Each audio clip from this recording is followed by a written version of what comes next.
As mentioned earlier in the previous video, American government has been undermining my asylum claims from the very beginning, starting in Iceland, where when I asked for medical treatment, the doctor said I needed to see a psychiatrist.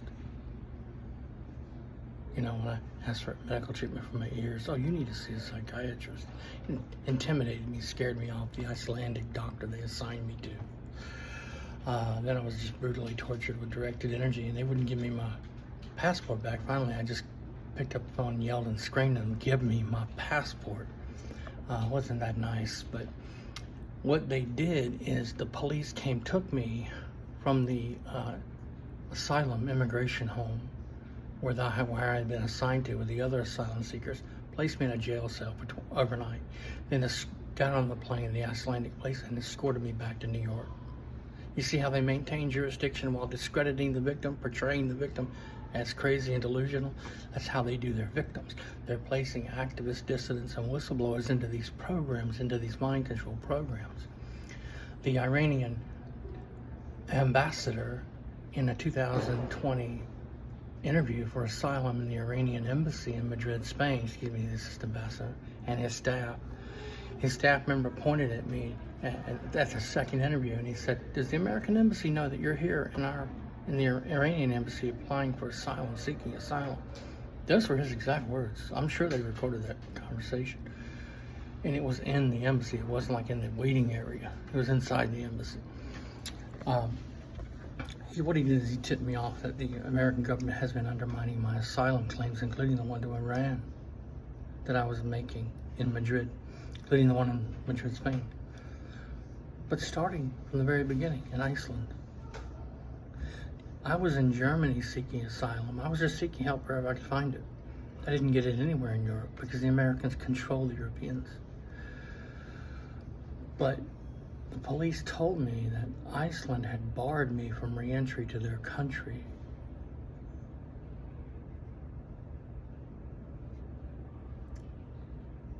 They didn't bar other asylum seekers. Other asylum seekers have not been barred from re-entry. In fact, that's not policy of European, the Dublin Treaty at all, or Dublin II, which regulates asylum in Europe, to ban somebody from a country. You see the game? That's the game. I had been tipped off in 2010. I stated this in a lawsuit, in multiple lawsuits, including the one against the San Diego police, that I had been, in writing, tipped off, and this was years ago when I typed up these lists, 2013. That I had been tipped off in 2010 by a girl working in a hotel in Florence, Kentucky, that it was the FBI targeting me. So they have been undermining every single asylum claim that I've made for trying to portray me as delusional, schizophrenic, etc., while simultaneously attacking me and using their European allies to target me and other victims for training, research, and development. Now they've caused me to injure my right shoulder as well. My left shoulder. It's just a game. It's how the game works. It's part of the game. This brain tube, it's, I don't have my watch, and I can't, it's 2:10 on the 11th of July, 2022, here in the library, where I've often been targeted by so-called emergency psychiatric evaluators. My immediate response to the Iranian assistant ambassador's staff when he pointed at me and said, does the American embassy, quote unquote, does the American embassy know you're here in the Iranian embassy seeking asylum? My exact words, those were his exact words, my exact words were this: I was in the quote unquote, I was in the American embassy 2 days ago trying to get a new passport. That's in Madrid, Spain. He was very surprised, and he looked puzzled, he looked amazed. They're actively undermining my asylum claims, using every dirty trick imaginable. At the same time, they're attacking me and orchestrating attacks through foreign local operatives. That's what the American government is doing and has been doing, not just to me, but to all targeted individuals. Now they've injured both shoulders. San Diego police informants have injured. My left shoulder was already injured. They just made it worse with their harassment. Forced my injury.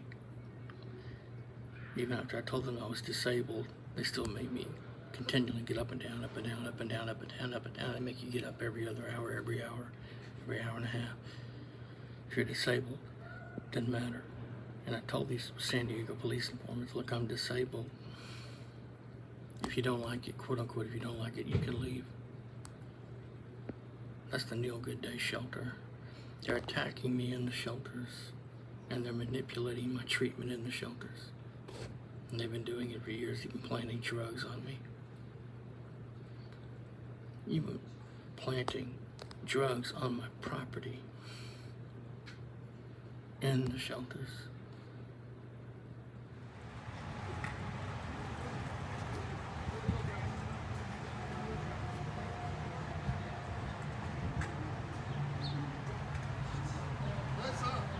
Hello. Hey, rotation. Come outside, please.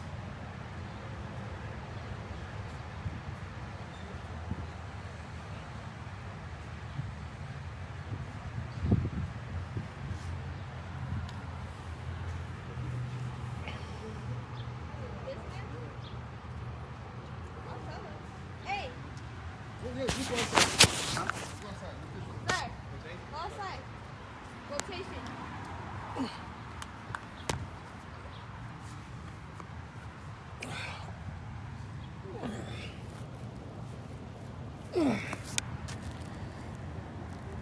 I'm disabled. I'm disabled. You shouldn't make the disabled get up and down every hour. Every 2 hours, sir.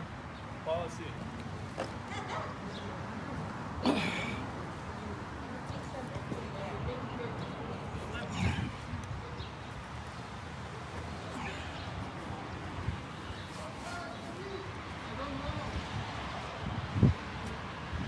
You got a lot of people waiting to come in here. No, I'm waiting for my colleagues to. Are you ready? Start coming in one by one. 1, 2, 3,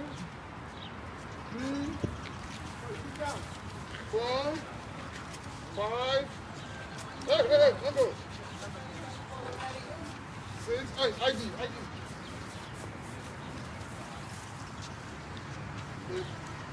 Go ahead. Hey, son, come in. Hey, you, ID. This way. Be this way. Go. Hey, come in. Go. Take for your laundry. Go. Come in. Go. You shouldn't make the disabled get up and get down every hour. It's not Every 2 necessary. hours, sir. It's policy. You can leave if you don't like it. I can leave if I don't like it. I'm just mentioning that it shouldn't be happening. There's no reason to get hostile.